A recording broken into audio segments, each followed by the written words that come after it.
Bonjour, je suis Pascal Pinto et je suis l'auteur de Big Jim, un monde d'aventure.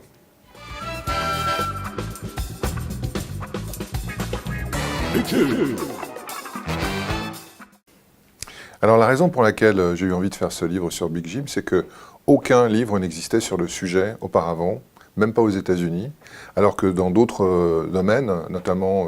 Barbie par exemple dans le monde des figurines, ou G.I. Joe pour celui des figurines pour garçons, il existait beaucoup d'ouvrages sur ces sujets. Alors je me suis posé la question de savoir pourquoi il y avait cette espèce de mur de silence autour de Big Jim, d'autant qu'il était fabriqué par une très grande société, Mattel. Et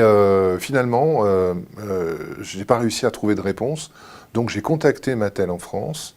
Ils nous ont donné la permission de faire ce livre avec mes amis de Brajlon. Et après, comme Mattel n'a pas voulu nous apporter une aide directe, il a fallu que je prenne mon bâton de pèlerin et que je fasse toute une enquête pour arriver à retrouver les vétérans de chez Mattel qui avaient conçu Big Jim. Et j'ai finalement, après beaucoup de chemins un peu détournés et puis pas mal de découragement, j'ai enfin réussi à trouver une première personne qui a entrouvert la porte et qui m'a permis de rentrer en contact avec ces vétérans et ça a été formidable.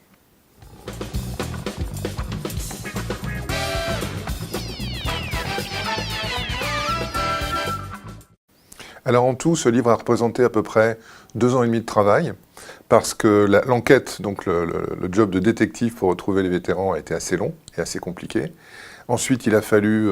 trouver les principaux éléments de la gamme et les prendre en photo. Et puis, comme j'avais envie de recréer l'esthétique des visuels de l'époque dans les catalogues de jouets ou les catalogues Mattel, c'est-à-dire les figurines présentées dans des décors miniatures, dans une situation déjà de fiction, eh bien, j'ai entrepris quelque chose de tout à fait atypique pour un livre, c'est-à-dire la fabrication de décors miniatures créés dans l'esprit des années 70-80, dans lesquels j'ai placé les personnages de Big Jim, afin de pouvoir créer à peu près une trentaine de dioramas, il y en a entre 30 et 40, pour présenter les personnages avec une excellente qualité de photographie sur des doubles pages. Et donc, on a quelques belles doubles pages comme ça, avec ces dioramas, et indépendamment de ça, pour revenir à la question, j'ai aussi passé beaucoup de temps à rechercher tous les documents d'époque, c'est-à-dire les boîtes d'origine des figurines, les modes d'emploi, les publicités d'époque, non seulement en France, mais aussi en Belgique, en Angleterre, aux États-Unis. Et ça a pris beaucoup de temps.